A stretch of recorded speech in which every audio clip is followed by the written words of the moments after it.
So I should start and tell you more about Internet of Things and why it is a concept of the future. And so let's start. The agenda, I think it's important that you see what I want to give to you today. I'm a lawyer, I'm doing tech all the day long, but it's still, I have a lawyerish approach to it. Technical issues. So I'll guide you through how I look at these concepts, all the concepts of Internet of Things, and so as always, you always need to find to speak of. So that's where we start, and then also again from a legal perspective, some 6 issues we would like to work with afterwards. Then I have promised in the invite that I cover some topics, so I'll follow that promise. That's right. Hope to have the time to do that and look out for the future. And this is what we will do for the next 25 minutes. So here, the question. The concept for the future, Internet of Things. You all know what it is, probably. But why is it a concept for the future? Because the time is right. Instruments are there, technology is there, mindsets are growing or coming there, through transmission protocols are there, so that things get possible. Cloud computing is established. Well, there's GDPR. It sounds like a restriction, but in the end you will see when we discuss that GDPR even does not prevent Internet of Things at large. There will be a new regulation coming up, e-privacy, but also that it will be relevant for Internet of Things, but also that will not dramatically restrict the use of Internet of Things applications. So why is it a concept for the future? Just because it works.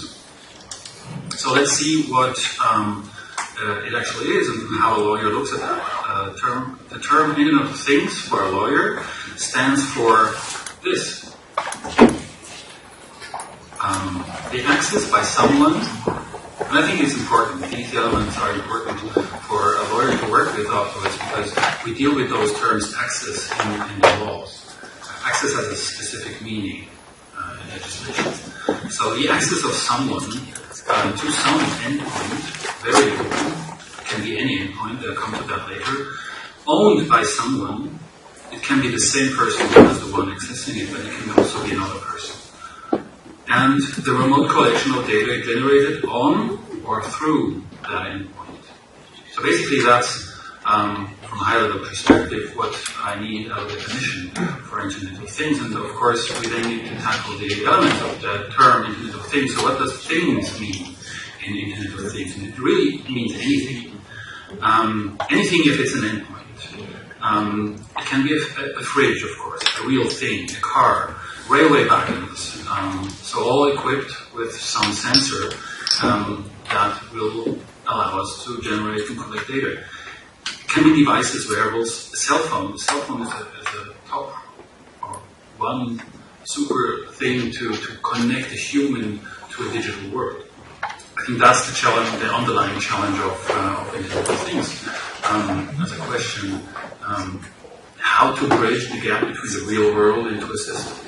And so these devices, like cars also, cars are very useful, have been used for data collection since the 60s because everybody had a car. So that was a very useful vehicle, really, to collect data. Now the cell phone is the top priority, but wearables grow and actually business processes can be a thing as an Internet of Things too. If you have a business process that's reflected in a system and an automated system, the automated system has traces, and that those traces, logs, will be collected and played back to some remote server. That's Internet of Things too. Humans, if again connected through a device, and here I'm repetitive, of course. So again, really, things is anything. At a condition, it must be capable of serving as a sensor or triggering a sensor. So serving as a sensor is the device, triggering a sensor is a car riding or being placed over a device so that the device notices, hey, there's a car in the parking lot. So that would be The definition, so in our templates, in our day-to-day work, we use the term endpoint because it's just the most open term we found to work with, and then we attach obligations and rights to that term so that we can be successful in dealing with the issues that come up. And of course, Internet of Things is the false friend because it suggests to relate to things, but actually it's about data. Of course, everybody knows that really data is at the core. And so, if we look at Internet of Things from a legal perspective, we should look at the data lifecycle in order to be able to tell a story about Internet of Things. It's very important. If you speak to lawyers, you have to have a story, otherwise you don't get the message through. And so first, in the data lifecycle, create data, of course, then data must be stored somewhere. During storage, there's maintenance to do. Data can be improved. I mean, you think of analytics or big data analysis. And I think really some people are heavily taking notes. I try to rush through, and I promise to send out the slides, or they will be available just for information. So that permits me to speak faster. Again, use, next step, analytics is one of the core uses we can think of. Sharing is the next step in the data lifecycle. Sharing means I voluntarily convey data to another recipient, but it can also be a data breach. Data breach is the term you might have known, is relevant from a data protection perspective and the GDPR. So involuntary sharing is also part of that step. Archiving, of course, and then destroying the data. So that's the data life cycle. So let's try to tell the story more attractively using icons. And here you see those endpoints in the field can be numerous, right? I mean, you have anything nature can be measured, the wind can be measured, there are the cars, and all with these. I thought that, whoops. Well, anyway, you don't see the pointer, but you see the images. So the point is you have these endpoints and they have sensors in it, and somehow the data collected through the endpoints need to be conveyed to some other, to the final destination being the server. Can be gateways, can be a direct match to an antenna by a long distance wide area network, for instance. So LoRaWAN would that be? So gateways are a next step in the life cycle of data collection in an Internet of Things context. And it's important because we need to know what steps the data flows take in order to be able to control it, and I come back to that in a bit. So here we have the gateway, and here there is the target server. And you see two servers because first you have an entry point, and then something is being done at the server. So you improve the data, and you might wish to sort of create secondary databases in order to split the data you have collected from those you have created, because that permits you to enhance the control you want to apply. So that's the purpose of the operator of the Internet of Things system. The operator wants to control the data in transfer and at rest when the data is being stored. Keyword here, as a legal topic, we come to that, ownership in data. Is there something like ownership in data at all? You might have heard that this is a very difficult task to achieve. On the target server, data are being collected, aggregated to build profiles. Profiling is a term you might have known. Analyzed. Analytics is what you probably do for business, for a living, or many of you. So what are the keywords here? I'm looking at the green part, which is the color I have used in those graphics to store data. And here, cloud computing is a very key element for Internet of Things. And if we came to the conclusion that cloud computing does not work from a legal perspective, Internet of Things would be very difficult. So that's why it's important to quickly touch that afterwards in my 6 legal topics I want to discuss with you. Big data, also an issue we might need to touch. Analytics, is there something we need to take care or be diligent about? Profiling, ownership in data again, now from a different perspective. We might have had ownership in data at the place where the sensor has been located, or there has to be the owner of the car from where we have taken the data out. So that owner might have an interest, but now we have the data, and now we also want to have build something on it. We want to do business with it. So we want to have something like ownership. So the roles change all of a sudden. There might be unfair competition, perhaps. This is something I just throw at you, and if you would like to pick it up in the conversation, let's do that afterwards. So if we take that story upwards, then in the slides you will see this flow, and that's very important. That whenever you tell the story about data, you need to be able to track the data, to explain where are the stations that are being taken, who owns what, who has access where, and is doing what, and has what rights to control these stations the data flows take. So here you see the image again. So we have the upstream path to the server, we have the storage card underneath the cloud provider helping you to operate your system. And there's a downstream path actually, and that's the downstream path is usually referred to as Industry 4.0. So the Internet of Things and Industry 4.0 is closely related. But basically it's just an upstream, downstream thing. But the same questions will be asked again. Of course, ownership of data of the operator, as opposed to the recipient, the user out there, he will be made subject to agreements that tell clearly that he is not the one owning the data, but I am. So that's the full picture. And I would go over to my 6 major points. Ownership in data, is there something like that? Agreements, what's the role of those? Notice to data subjects, that's probably something you need to think of. Cloud computing, I already mentioned that. Big data, what is it? Profiling, how does it compare to big data? So these would be the 6 legal points to address. Ownership in data is not anticipated in the Swiss law, so we need things, real things, materialized things, having clear boundaries. These are ownership. And that's, of course, for historical reasons, because we use cows and plows and bread, and so each of these elements or objects have clear boundaries, so we can establish a right, and the right is clear. My right, if I were the owner of that table, my right would extend to those boundaries, but not here and not there. But if someone destroys my table, I have a claim. Data does not have those boundaries, so difficult. The law does not give anything specific like ownership in data. The law, however, has many, many rules that are relevant for data. It's like a kaleidoscope. Right? If all the pieces you put into a kaleidoscope were statements or provisions in the law, and you put them all into that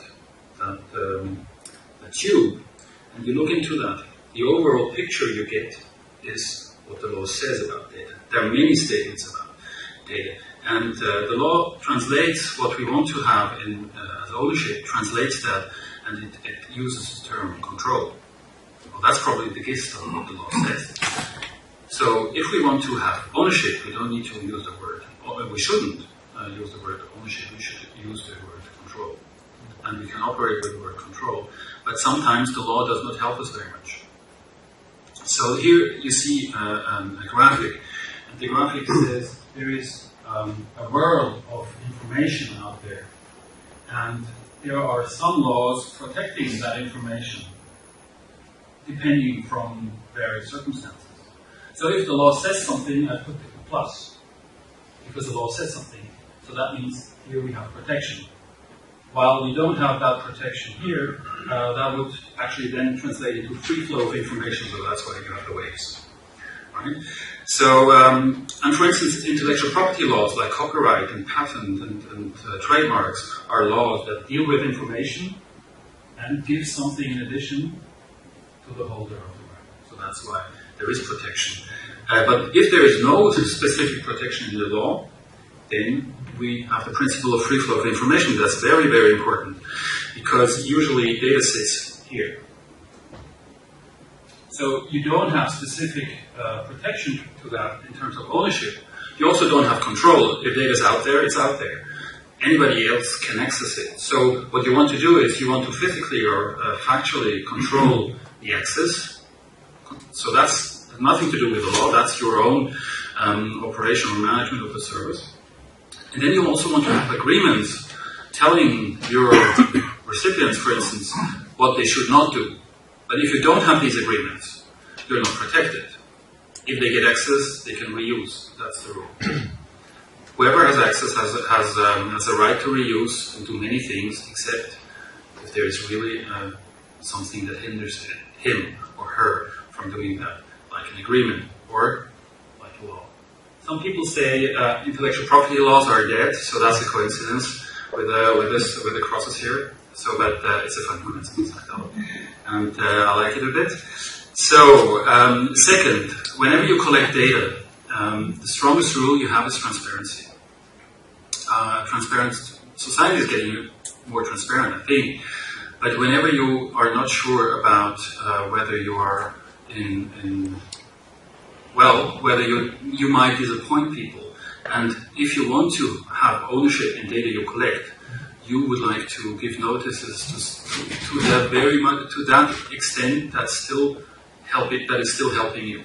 Because otherwise, if you disappoint people, they might have an objection against what you do. If they have an objection against what you do, you don't have full control, because you are subject to influence over another person.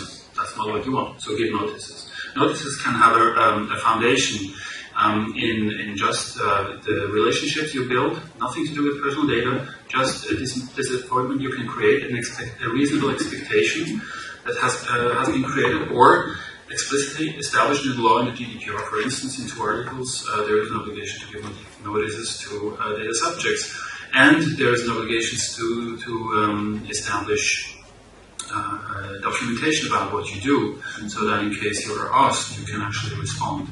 And if you're asked, you need to respond, and you give certain rights to those people who are actually described by those data. So basically, notices as a key thing to be given to data subjects or your partners. Agreements, most important thing. Again, I mentioned that in the context of ownership of information. Enter into agreements with owners of devices if you're the provider of an Internet of Things establishment. Actually, enter into agreements with everyone who is involved in the process of collecting, transferring, storing, and using the data, because that's your only or the best option. You have to control the data. Basically, define that you're the only one under the sun to determine what happens with the data. That should be your rule. Right? So think back to France in the 17th century. I think that should be your role. Cloud computing. Without cloud computing, we would not need to speak about Internet of Things as a concept. So again, I said if cloud computing did not work, we wouldn't sit here. At least you would not be interested in that speak, I would guess. We'd say basically cloud computing, and that might be counterintuitive to you, but it's basically a no-brainer. And it has been since years. And now it's almost formalized in the GDPR. There's one article dealing with processing data on behalf of the controller, the one actually you want to be when establishing an Internet of Things establishment. And GDPR 28 basically sets the scene and apart from the rule, the processor can be used as long as the controller has control over that processor. I mean, it's very basic as a rule. But then there are no restrictions. Or there are the same restrictions that also apply to the controller. So the processor couldn't go beyond what the controller is committed to. I want to give you that link. I can't discuss the rules about the cloud computing in detail, but that cloud privacy check here is a small exercise we did to describe how simple it actually is to analyze cloud computing from a legal perspective. And we really only have 4 steps to discuss, and they are established in Article 28, and that is to reflect or to show that cloud computing is an established concept. And so that's why I sort of use that strong entry statement that it's a no-brainer to work with. Big data. Big data is something I want to discuss, although it's a term that's not established or not relevant from a legal perspective. There's no law discussing or attaching any rights to that term, big data. There are definitions depending from where you read it or take it, a number of V's, velocity, veracity, or many V's, right? And it's just not basically relevant. Data is the object of what we want. Analytics is what we do with it. And basically, if we say big data, we think analytics, and I think that's what we discuss when mentioning the term big data. And it does not, of course, have necessarily to do with, or anything to do with, or it does not need to have to do anything to do with personal data, but it can. And so the question I promised to respond to is, how does the term big data relate to the term profiling? I give the answer here, and I move over to profiling in the next slide, but just to keep it with you. Big data plus something, plus a qualifier, that would be profiling. So you have big data as the full set, and profiling is a discipline of analytics that's a subset of big data. I think that's how you can memorize it. Profiling. Profiling is a term established in the GDPR. I give the definition here. So that you see here some restrictions or restrictive terms in the definition. Profiling means any form of automated processing. Well, you do big data, and if you do analytics, it's probably automated because it's big, right? But regardless, I mean, it could be another method that is no profiling, consisting of the use of personal data. Again, the restriction on personal data. To evaluate certain personal aspects, that's obvious. However, we could actually also use personal data to make statements about the frequency of people crossing the street. Then we would not like to evaluate personal aspects of those people, but we would just count the frequency. So that would not be profiling. And then we can analyze those aspects, and if we analyze them, we give knowledge into that, intelligence, and that intelligence sort of makes the data we had before and turns it into a dangerous sort of collection. That's not written in the legal definition, but it's sort of the thought behind. So whenever you do something that sort of increases the risks to a database, then it could be profiling. Or if you predict something or some traits of a person or a character, and then you give your advanced judgment about the person, so that's dangerous. So that's why profiling is relevant, and here is a laundry list of examples that could be relevant, and a laundry list usually when reading a term should not be read, otherwise you sort of get distracted. So that's why I move on. It's important, and the reason is I don't have the time.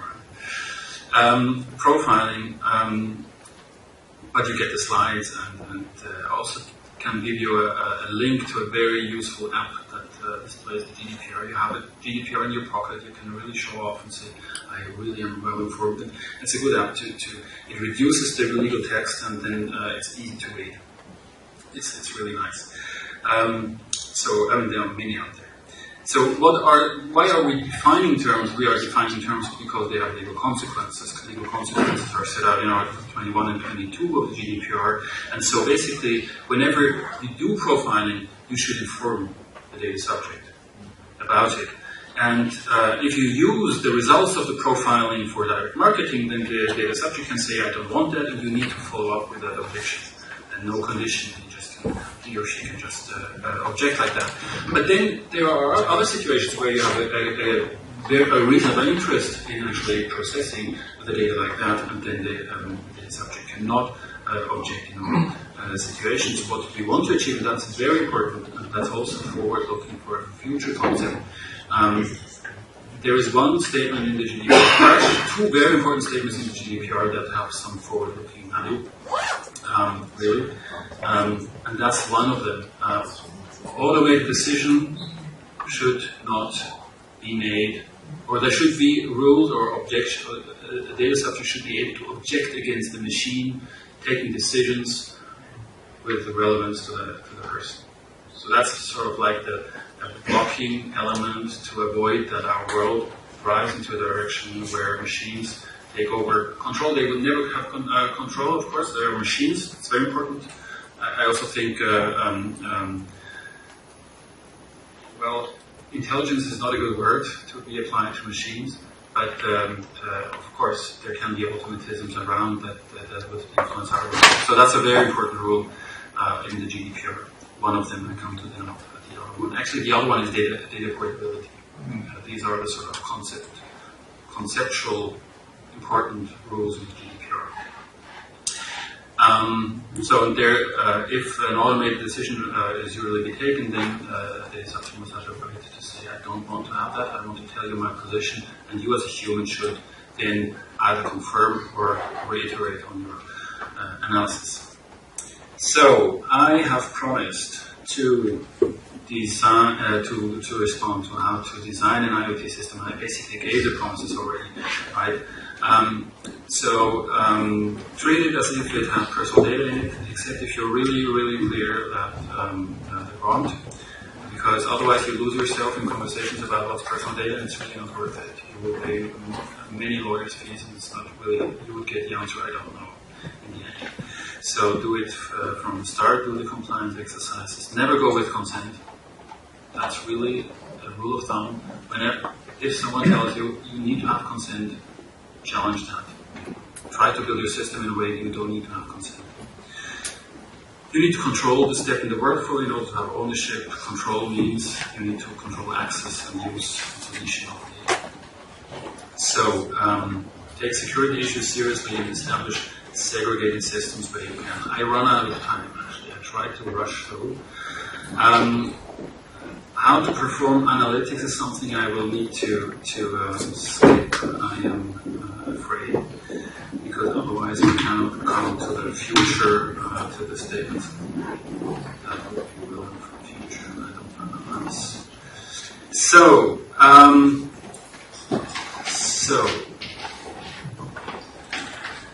what's in data protection for the future? I think data protection is overloaded. There is a problem with data protection. It's very important, but there are like two boxes of things to cover. One is the relevance for society, and one is the compliance exercise. Today we work with compliance exercises, while we should focus on the relevance for society. And that's really a problem. You see that in the categories, special categories of data. These are very important things. These are things for which people have run and killed, but they sort of don't really match the needs of our society today. So we require to have we need to have a mind shift on that basis. We should reduce the compliance rules to the maximum. Here you see the two rules I have mentioned in automated decision making is really important rule. Data portability is an important rule because it has the opportunity to shift the market, and it has macroeconomic effects also, that there are competitors who can enter the scene much more easily, so that would have an impact. And I think that's how we need to look at data protection, much more from a competition law perspective and not from a consumer perspective.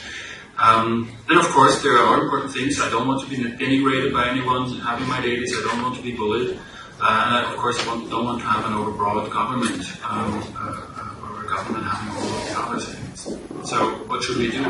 We should release laws with these visions in mind. So we should sort of have, we should go on a data protection diet and create more reasonable and more stronger rules. So legislate there where it's really important, and don't forget the rest, or sort of